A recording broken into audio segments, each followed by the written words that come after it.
Life leaves marks on everyone, but for some, those marks are deep, invisible scars that shape the very core of who they are. People who have endured extreme hardship, repeated trauma, or relentless adversity often develop a complex psychological landscape that can be difficult for others to comprehend. On the surface, they might appear strong, composed, or even unshakable.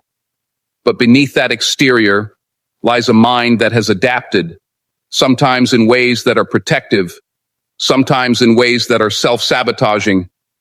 Understanding these individuals requires more than empathy. It requires a careful exploration of the subtle ways trauma and hardship reshape personality, perception, and emotional processing. One of the most defining features of someone who has been through too much is their heightened sense of vigilance.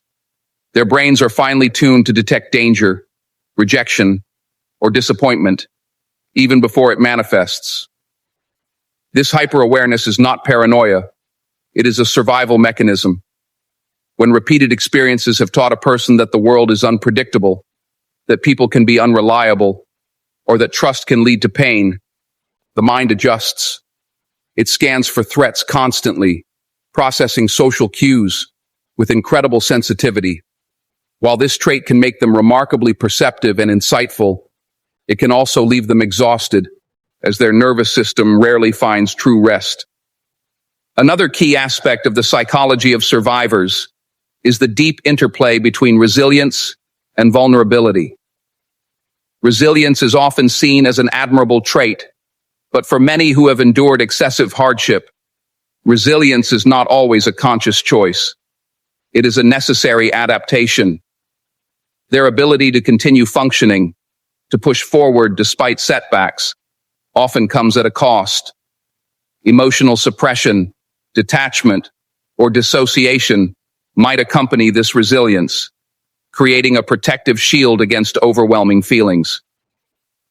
Vulnerability exists, but it is carefully hidden, revealed only in safe spaces or with people they implicitly trust. This duality can be confusing to outsiders. The same person who seems invulnerable in public may, in private, struggle with anxiety, depression, or feelings of emptiness. Trauma and prolonged hardship also affect how these individuals relate to themselves. Self-perception can be fragmented. Many carry an internalized narrative of blame, shame, or inadequacy, often cultivated by repeated experiences of failure, neglect, or criticism.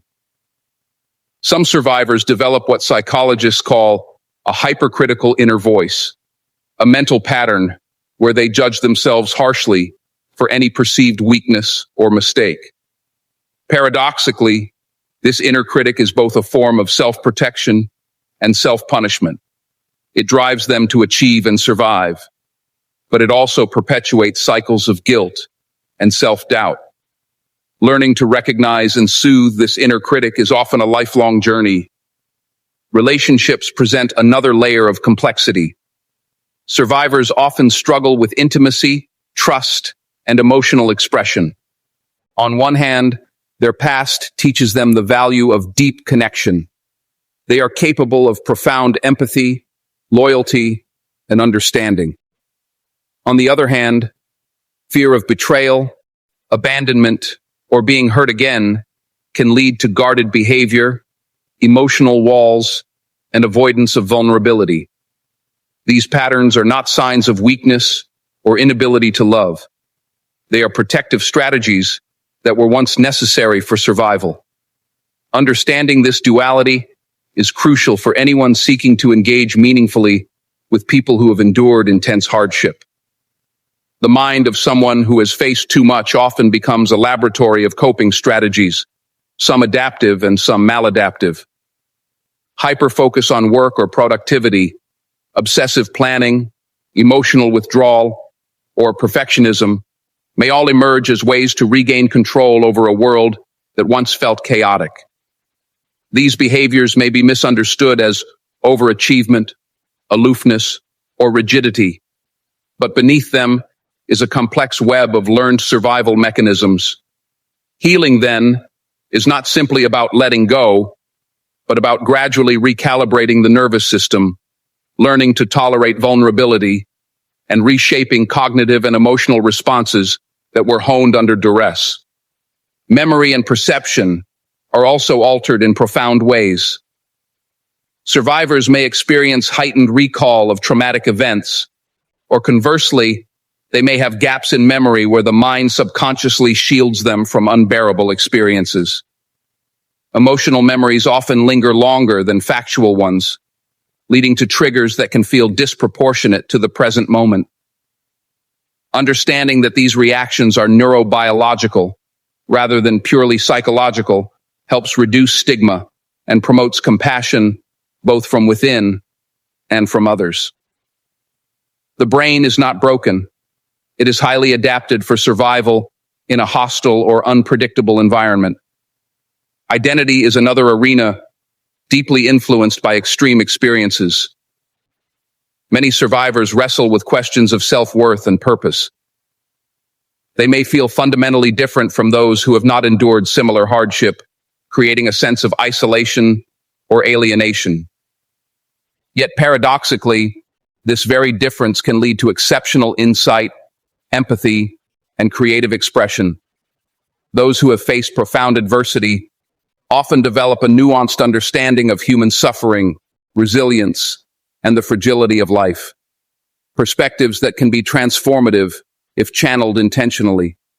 Understanding the psychology of people who have gone through too much also requires acknowledging the role of hope and meaning-making. Even in the darkest circumstances, many survivors engage in an ongoing search for meaning, often reframing suffering as a teacher or as part of a larger narrative of growth. This meaning-making process is crucial for mental health. It allows them to integrate traumatic experiences into a coherent life story rather than letting the experiences fragment their identity. Viktor Frankl's work in logotherapy illustrates this principle powerfully.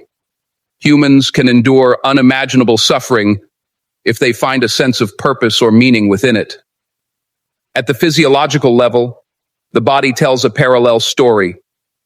Chronic stress and trauma leave imprints on the nervous system, hormones, and immune responses. Survivors often carry tension, hyperarousal, or fatigue long after the external threat has passed. Emotional pain is inseparable from physical sensation. Somatic awareness and therapies that engage the body, like mindfulness, movement, or somatic experiencing, can be transformative for those whose minds and bodies have been shaped by relentless stress. The mind-body connection is not abstract. It is a literal blueprint of survival, encoded into every system of the body. Cultural and societal factors further shape the psychology of survivors. How a society responds to suffering through support, stigma, or neglect affects recovery, self-perception, and coping strategies. Those who endure hardship in supportive environments may develop resilience without as much emotional scarring, whereas neglect, discrimination, or systemic oppression compounds psychological strain. Understanding this context is vital to avoid pathologizing survivors and instead appreciating the adaptive strategies that allowed them to navigate extraordinarily difficult circumstances. Finally, it is important to recognize that healing is not linear. People who have endured too much often experience progress and setbacks, moments of strength interspersed with periods of struggle. Patience, self-compassion, and external support are crucial. Survivors are not defined by what they endured. They are defined by the complex interplay of strength, vulnerability, insight, and adaptation that emerges from living through adversity. Their psychology is intricate, resilient, and profoundly human, a testament to the capacity of the mind and body to survive, adapt, and eventually thrive. Beyond understanding the inner world of survivors, it is crucial to explore how their experiences manifest in daily life and behavior.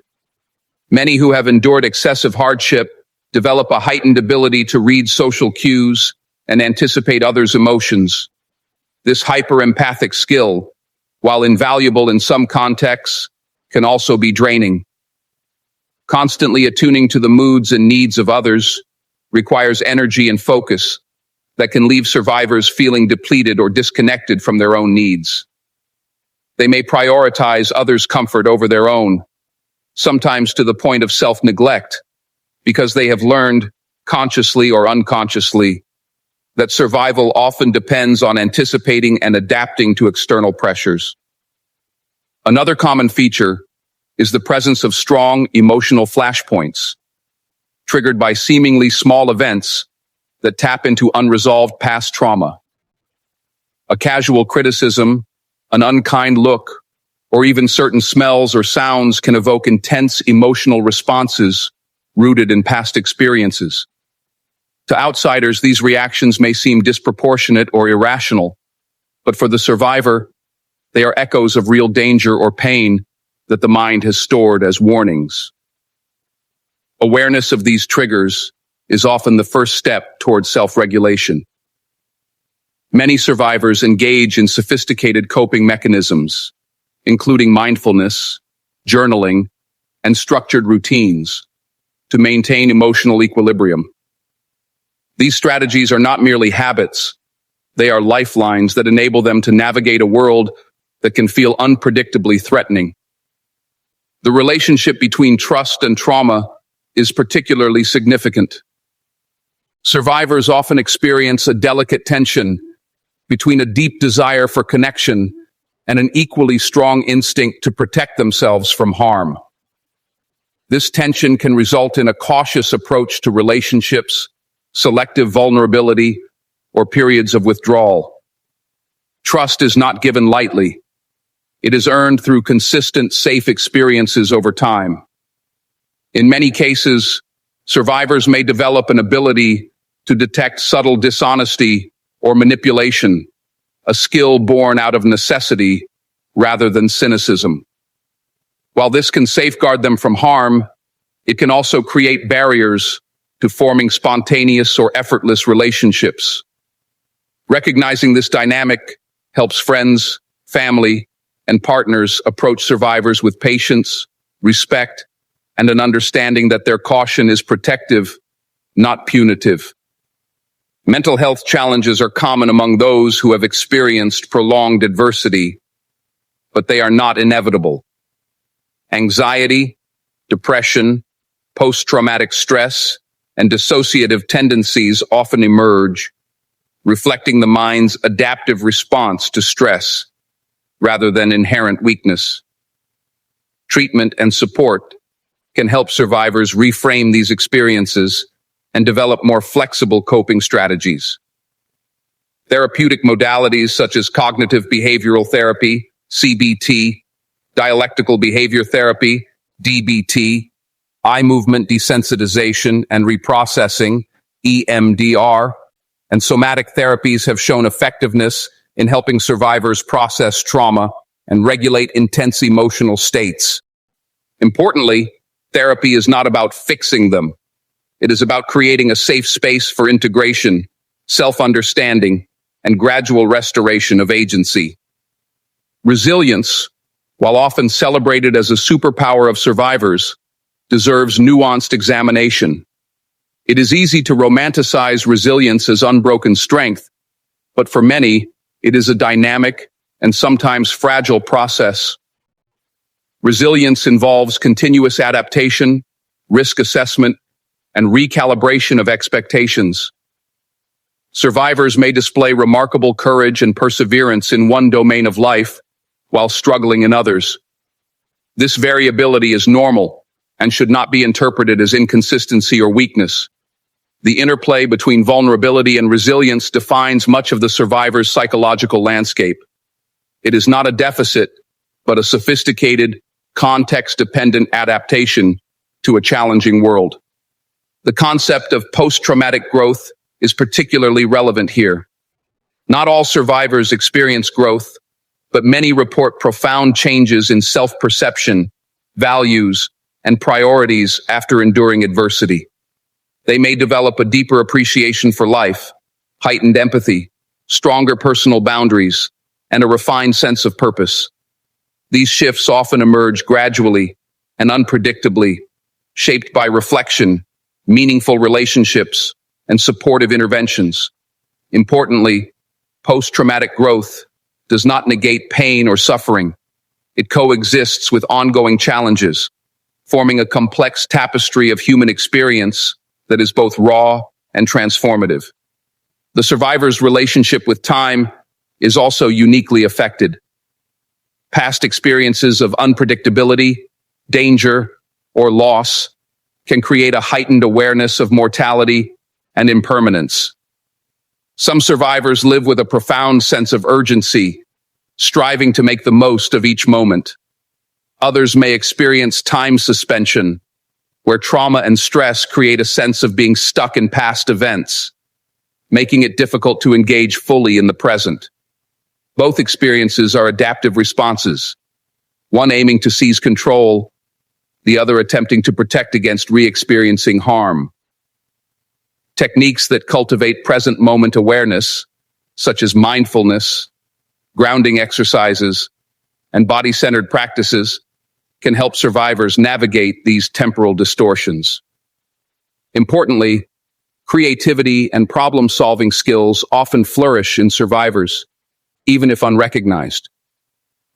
Facing repeated challenges requires innovative thinking, flexibility, and strategic planning.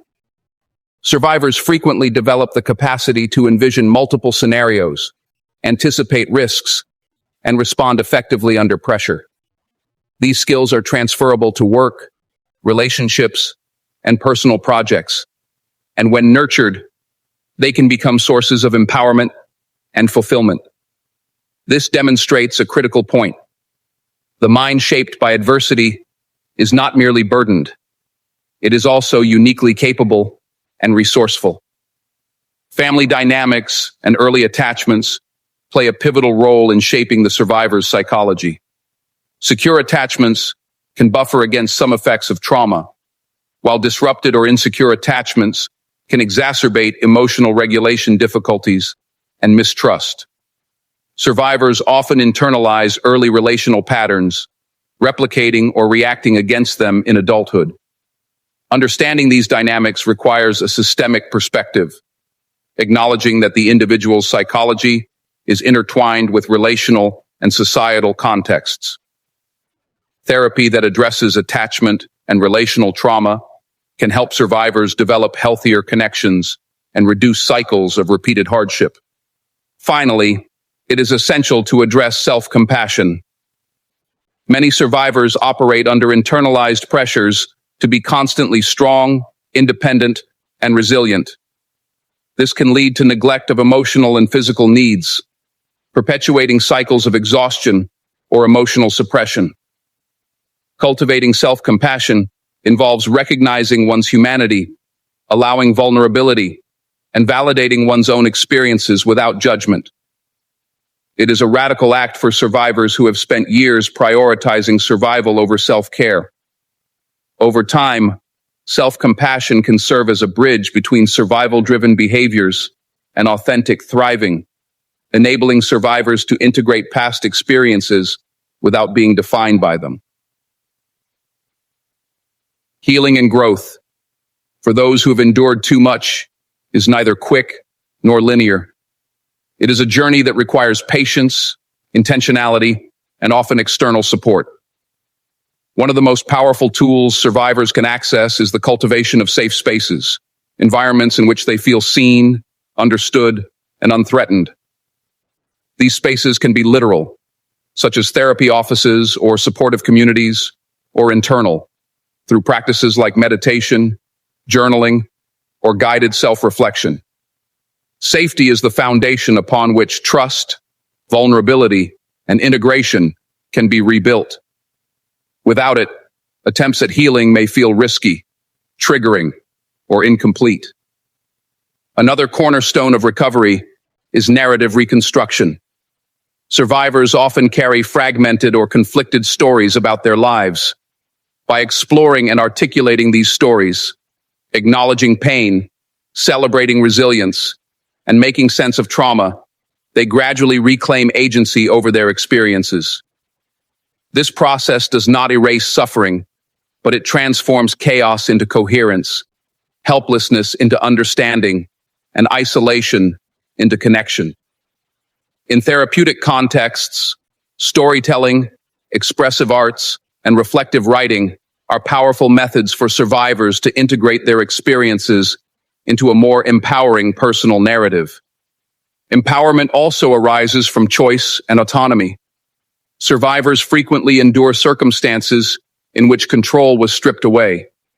Regaining a sense of agency through decision-making, setting boundaries, and asserting needs is essential for psychological restoration. Every small act of self-determination contributes to rebuilding confidence and counteracting the lingering effects of helplessness.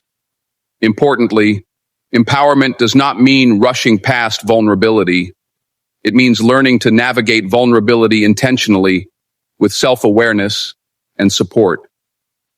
Community and human connection remain vital components of resilience and healing. Survivors thrive when they are surrounded by people who honor their experiences without judgment, offer consistency, and encourage authenticity. Shared experiences with others who have faced hardship can be profoundly validating, reducing the isolation that often accompanies trauma. Even in cases where external support is limited, cultivating relationships that prioritize safety, respect, and empathy can profoundly influence long-term psychological well-being. Self-care is another critical element, though often misunderstood by survivors. Beyond surface-level routines, true self-care for those who have endured too much involves attuning to both emotional and physiological needs. This might include pacing one's energy, engaging in body-centered therapies, prioritizing restorative sleep, and establishing boundaries in relationships and work. Survivors frequently undervalue these practices, viewing them as indulgent or unnecessary, but consistent self-care strengthens the nervous system, reduces hypervigilance, and fosters emotional stability. In essence, self-care becomes a practical tool for reclaiming balance in a life previously defined by survival. Acceptance, paradoxically, is both a challenge and a relief. Many survivors struggle with the idea that suffering is not entirely avoidable, that hardship may reemerge, or that certain memories will remain vivid. Acceptance does not imply resignation. Rather, it means acknowledging reality without being overwhelmed by it.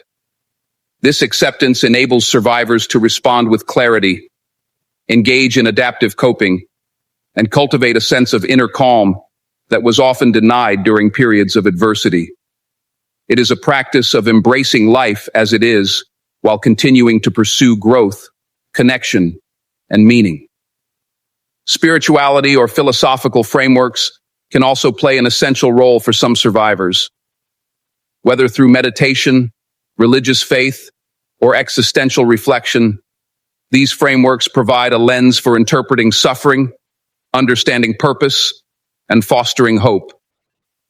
Even simple practices that nurture awe, gratitude, or connection to something larger than oneself can help survivors move from mere endurance to deeper fulfillment.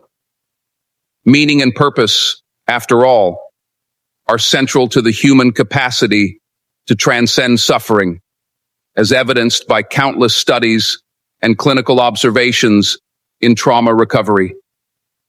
It is equally important to recognize the strengths that emerge from enduring hardship. Survivors often exhibit profound empathy, heightened emotional intelligence, and a capacity for creativity and problem-solving that stems directly from navigating adversity. These attributes, when recognized and nurtured, allow survivors not only to survive, but to thrive, contribute meaningfully to their communities, and cultivate rich, authentic relationships. Their psychology is not merely a record of pain, but also a testament to adaptability, insight, and the latent potential inherent in the human spirit. Ultimately, understanding the psychology of survivors requires an integrated perspective, one that acknowledges pain and suffering, resilience and strength, vulnerability and agency, limitation and possibility. Those who have endured too much live with a complex interplay of adaptations that are both protective and challenging, deeply human, and often misunderstood. Compassionate engagement, self-reflection, and intentional support allow both survivors and those around them to navigate this intricate psychological terrain with respect and understanding. Healing is not the erasure of past hardship. It is the cultivation of a life in which past experiences inform, rather than define, the person's present and future. In conclusion, the psychology of survivors offers profound lessons for all of us. It teaches about the endurance of the human spirit, the subtle ways the mind adapts under duress, and the transformative potential of resilience, tempered with vulnerability. People who have gone through too much are not broken. They are complex, nuanced, and extraordinary individuals whose lives exemplify both the fragility and the strength of human experience. Recognizing their psychology, supporting their growth, and learning from their insights is a path not only to understanding them, but to a deeper comprehension of the remarkable capacity of the human mind to endure, adapt, and ultimately flourish. If you made it this far, drop 100 in the comments so I know you're part of the 1% who's serious about growth.